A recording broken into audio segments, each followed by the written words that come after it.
አዲስ ዓመት ጌታ እግዚአብሔር አምላካችን የመታደስና መልካሙን ሁሉ የምናይበት ያደርግልን። እኛም ኃላፊነታችንን እንወጣ። 3 ነገሮችን እንድናደርግ በጌታ ፍቅር ለማሳሰብ እወዳለሁ። አንዱ እስከ ዛሬ ድረስ የሄድንበትን መንገድ መመርመር ነው። መርምረን የት ጋ ነው መስመር የለቀቅ ነው፣ የት ጋ ነው የተሳሳት ነው ብለን ስህተቶቻችንን ስንገነዘብ እንድንመለስ ያስፈልጋል። ወዴት ነው የምንመለሰው? ወደ ጽድቅ መንገድ፣ ወደ ጽድቅ መንገድ። መዝሙረ ዳዊት ምዕራፍ 23 ቁጥር 3 ላይ ነፍሴን መልሳት ስለ ስሙም በጽድቅ መንገድ መራኝ ይላል እና የምንመለሰው ከጠማማው መንገዳችን ነው። የምንመለሰው ወደ ጽድቅ መንገድ ነው። የጽድቅ መንገድ የእግዚአብሔር መንገድ ነው። የጽድቅ መንገድ የክርስቶስ መንገድ ነው። ወደዚያ ነው የምንመለሰው መንገዳችንን መርምረን ስናበቃ። አመፀኝነት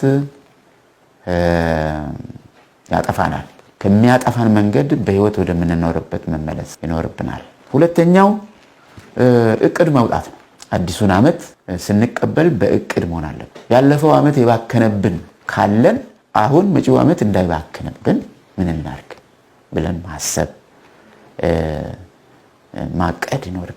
ለመስራት ማቀድ፣ ለማገልገል ማቀድ፣ በረዥሙ ማቀድ፣ ለአጭር ጊዜ ማቀድ ይኖርብናል። እግዚአብሔር የምናመልከው አምላክ አቅዶ የሚሰራ አምላክ ነው። አቅዶ መስራትን ከእርሱ እንማራለን። አንድ ሰው እንደዚህ ብሏል። እርግጥ በሌላ ቋንቋ ነው ይሄንን ሐሳብ ያነበብኩት። ወደ አማርኛ ሲመለስ ለማቀድ የሰነፈ ለመስራትም ሰንፏል እና ለሁለቱም አንስነፍ። ያላቀድነውን አንሰራም፣ ያቀድነውን ነው የምንሰራው። ጌታ ቢፈቅድ እና ብንኖር እያልን እናቀዳለን። ይሄ ተፈቀደ ነው። በራሳችን እየተመካን አናቀድም። ጌታ ቢፈቅድ አይባልም የሚል ነገር አትስሙ። ይባላል። ለምን? መጽሐፉ ስላለ ይባላል። እና ጌታ ቢፈቅድና ብንኖር እያልን እቅድ እናወጣለን። ጌታ አምላካችንን ያከናውንልናል። ይሄ ወደ 3ኛው ያመጣናል። በእግዚአብሔር በመታመን እንንቀሳቀስ ወደሚለው ነህምያ የፈረሰውን የኢየሩሳሌምን ቅጥር ለመስራት በመጣ ጊዜ ሲነሳ ምን ነበር ያለው? የሰማይ አምላክ ያከናውንልናል፣ እኛም ባሪያዎቹ ተነስተን እንሰራለን ነበር ያለው። እኛም እንዲሁ እንድንል ነው የምጋብዘው። እግዚአብሔር በትልቅነቱ፣ እግዚአብሔር በጥበቡ በሕይወታችን ውስጥ የሚሰራው ነገር አለ። በስልጣኑ የሚሰራው ነገር አለ። ለኛም ደግሞ የተወልን ኃላፊነት አለ። ኃላፊነታችንን አንዘንጋ ለማለት ነው።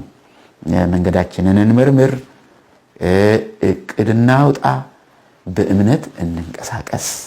እግዚአብሔር ዓመቱን የህይወትን መታደስ በራሳችን ውስጥ የምናይበት ያደርግልን።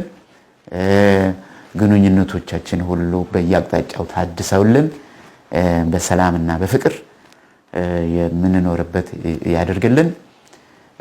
መከናወንንም ደግሞ ይስጠን። መልካም አዲስ ዓመት። እግዚአብሔር ይባርካችሁ።